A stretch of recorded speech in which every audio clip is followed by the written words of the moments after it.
sur les hautes instructions du président de la République, chef de l'État, chef du gouvernement, son Excellence Brice Clotaire Oligui Nguema, j'ai l'insigne honneur aujourd'hui de vous présenter les grandes lignes du réaménagement du calendrier institutionnel de la transition.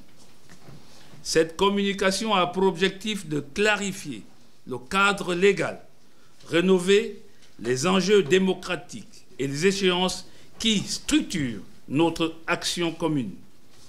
Nous agissons avec transparence et précision afin que chacun puisse suivre, comprendre et accompagner ce processus dans un esprit de responsabilité et de confiance mutuelle. À la lumière des directives données et du fait que notre pays s'est récemment doté d'une nouvelle constitution et d'un nouveau code électoral qui fixe le cap et les mécanismes de notre vie démocratique, ce réaménagement se veut un acte de discipline et de fidélité à l'état de droit. Il s'inscrit dans un cadre loyal et transparent, s'appuyant sur ces textes pour fixer les échéances et les mécanismes de mise en œuvre de la transition, afin de garantir une continuité institutionnelle sans rupture et une fin de transition ordonnée. On peut citer entre autres les articles 73 et 84 de la Constitution, ainsi que les articles 276, 245, 273, 274, 275 du Code électoral, qui ont essentiellement guidé ce réaménagement.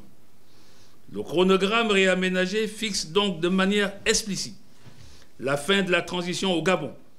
Cette précision dissipe l'incertitude, structure les décisions et offre une feuille de route claire pour agir avec efficacité et dignité.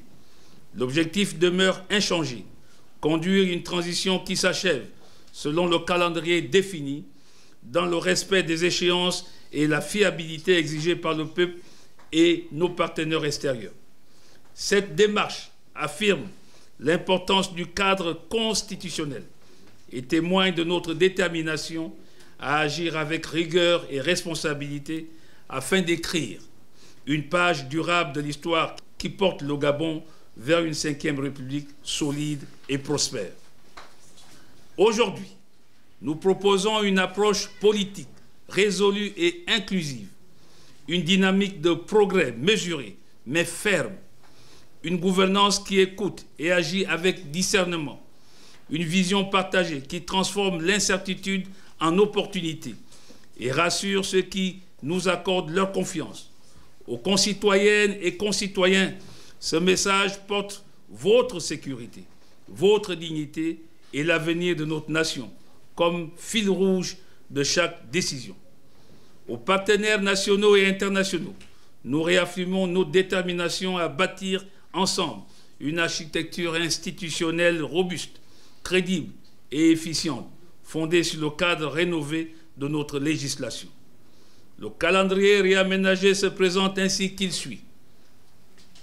8 novembre 2025, élection premier tour des sénateurs.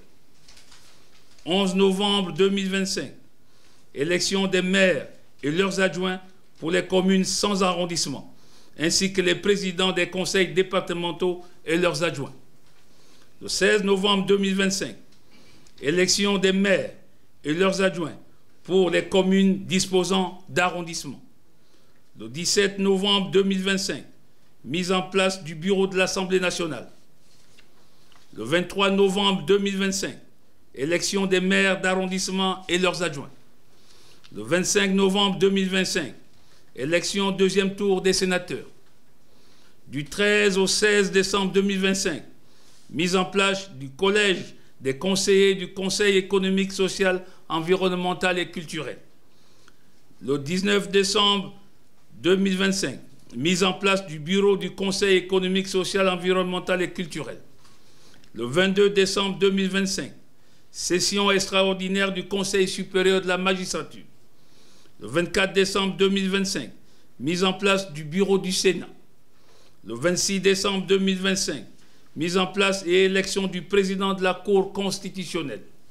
Le 30 décembre 2025, prestation de serment des membres de la Cour constitutionnelle.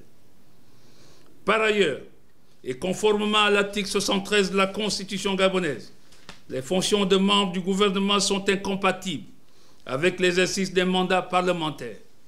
Les ministres concernés doivent, à partir de la publication officielle, déposer leur démission auprès du président de la République, chef de l'État, chef du gouvernement, et ce avant l'installation du bureau du Parlement auquel ils sont membres. Mesdames et messieurs, comme vous pouvez le remarquer, l'essentiel du chronogramme de la transition est bien maintenu et s'achèvera à la fin du mois de décembre 2025, conformément à l'engagement solennel du président de la République, chef de l'État, chef du gouvernement, son Excellence Brice Clotaire Oligui Nguema, à qui nous rendons un hommage sincère, car la parole donnée est une dette que l'on paie avec son honneur. Je vous remercie.